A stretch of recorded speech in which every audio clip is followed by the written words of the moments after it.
मैं जिस दिन उसको मिली उस दिन मेरे कॉलेज का फर्स्ट डे था। तो हुआ कुछ यूँ था कि मैं जमशेदपुर से अपना 12th का पढ़ाई कंप्लीट करके भुवनेश्वर गई थी इंजीनियरिंग के लिए।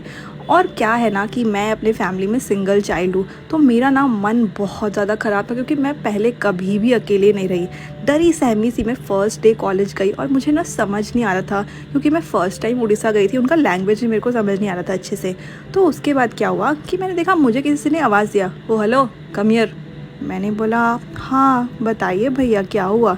तो क्या होता है ना कि इंजीनियरिंग कॉलेज में या फिर मेडिकल कॉलेज में ना आप किसी को भैया दीदी नहीं सर या मैम बोल सकते हो। तो उसने बोला तेरा भैया हूँ क्या, सर बोल। मैंने बोला यस सर बोलिए। तो उसने बोला तुम न्यू ज्वाइन हो ना, चलो अपना इंट्रो दो। तो मुझे समझ आ गया कि ये लोग मेरा रैगिंग ले रहे थे और मैं ना बहुत डर गई। बाकी कल बताते हैं। उसने मुझे ना इंट्रोडक्शन देने को बोला। मैंने अपना पूरा इंट्रो अच्छे से दिया। जब मैं अपनी क्लास की तरफ जाने लगी वो मेरे को बोलता है 1 मिनट, तुम्हारा रैगिंग ख़त्म नहीं हुआ अभी तक।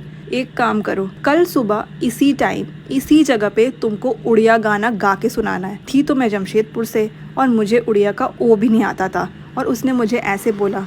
मैंने कुछ जवाब नहीं दिया, सुन के बस मैं अपनी क्लास में चली गई। मेरा क्लास पूरा ख़त्म हुआ। मन ही मन ना मेरे को बहुत अजीब लग रहा था, मन कर रहा था मैं रोऊं क्योंकि मैंने तो सोचा था कि कॉलेज लाइफ कुछ कुछ होता है या स्टूडेंट ऑफ द ईयर की तरह होता होगा। एक तो मैं नए शहर में थी, नए लोगों को जान रही थी और मेरे साथ ऐसा ट्रॉमा हो गया ना, मेरे को बिल्कुल अच्छा नहीं लग रहा था। आप मेरी जगह होती तो ये सिचुएशन को कैसे हैंडल करते, बाकी कल बताते हैं। कॉलेज का पहला दिन मेरा इतना ख़राब जाएगा मैंने कभी नहीं सोचा था। वैसे मैंने सोचा कि घर पे कॉल करके सब कुछ बता दूँ, लेकिन मेरे को अपने पेरेंट्स का बहुत टेंशन था क्योंकि वो लोग बहुत उम्मीद से मेरे को एक दूसरे शहर में पढ़ने के लिए भेजे थे। मैं बहुत रो रही थी पीजी वापस आके। फिर मैं जैसे तैसे उड़िया गाना पूरा रात भर जग के याद की। ऐसा तो ना मेरे को उसका लिरिक्स समझ आ रहा था ना उसका मतलब समझ आ रहा था, और इतना टाइम भी नहीं था कि मैं ट्रांसलेट करके देखूँ कि इसका मतलब क्या है। जैसे तैसे मैंने वो गाना याद किया। अब आया सबसे इम्पॉर्टेंट टाइम। अगला दिन सुबह जब मैं कॉलेज जा रही थी ना, लग रहा था कि मैं भाग जाऊँ भुवनेश्वर से और वापस चल जाऊँ जमशेदपुर, पर जो भी हो ये सिचुएशन को मेरे को फेस करना ही था। उसके बाद मैं गई, उसी जगह पे खड़ी रही। आधा घंटा पार हो गया, 45 मिनट्स पार हो गया, लेकिन वहाँ पे वो लोग आए ही नहीं। मैं जैसे वहाँ से जाने वाली थी वो लोग आए। अब बाकी कल बताते हैं। अपने कॉलेज के असेंबली हॉल के सामने मैं खड़ी हो गई और सबके सामने मैं आँख बंद की और उड़िया गाना गाया। समझ तो नहीं आया कि मैं क्या गा रही हूँ, पर गा दिया। जब मैंने आँख खोला तो मैंने देखा कि सब लोग मेरे को देख के हंस रहे, पर वो मेरे को देख के हंस नहीं रहा था और वो चला गया।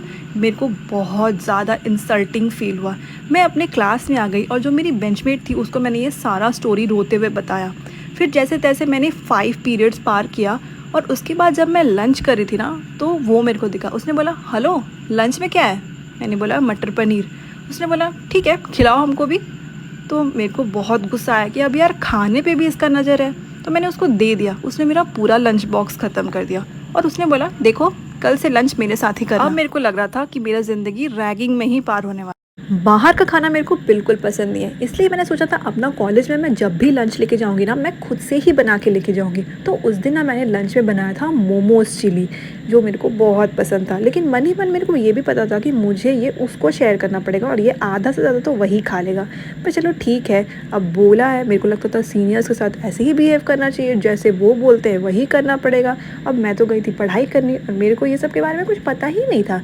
लेकिन हाँ, जब भी मैं लंच के लिए जाती थी ना मैं अकेले नहीं जाती थी, मैं जो मेरी बेंचमेट थी ना, जो धीरे धीरे मेरी बेस्ट फ्रेंड बन रही थी, मैं उसको भी साथ में लेकर जा रही थी क्योंकि मेरे को लगता था कि अकेले कोई लड़का के साथ मिलना या उसके साथ बैठ के खाने से लोग मेरे बारे में गलत सोचेंगे। तो उस दिन भी वही हुआ और मेरी बेस्ट फ्रेंड भी ना उससे बहुत सारा बात करती थी। उसने मुझे बोला कल मेरा बर्थडे है, तुम मेरे लिए खीर बना के लाओगी। मैंने मन में सोचा इससे मैंने उंगली क्या पकड़ाया, ये तो मेरा हाथ ही पकड़ रहा है। लेकिन पता नहीं क्यों जब उसने बोला ना खीर बनाने के लिए, मैं उसको मना नहीं कर पाई और मैं घर जाके ना मतलब प्रिपेयर करने लगी उसके लिए खीर। और मुझे पता नहीं क्यों अच्छा लग रहा था उसके लिए खीर बनाना। और ये फीलिंग ना मेरे को फर्स्ट टाइम ऐसा आ रहा था कि मैं किसी के लिए कुछ बना रही हूँ और मेरे को ख़राब नहीं लग रहा है। क्या आपके साथ कभी ऐसा हुआ है? तो खीर तो मैंने बना लिया, बाकी कल बताते हैं। कॉलेज का एनुअल फंक्शन था और हम लोगों को डांस परफॉर्मेंस करना था, लेकिन डांस पार्टनर्स हम लोग खुद से चूज़ नहीं कर सकते थे। हमारी टीम का स्ट्रिक्ट इंस्ट्रक्शंस था कि डांस पार्टनर्स चिट के थ्रू लकी ड्रॉ से ही सिलेक्ट होंगे। और कहीं ना कहीं मुझे लग रहा था ना कि जब मेरा पार्टनर हो डांस का ना वो ही हो। पता नहीं क्यों मैं मन ही मन प्रे कर रही थी कि मेरा डांस पार्टनर वही बने और फाइनली मेरा नाम आ गया। बाकी कल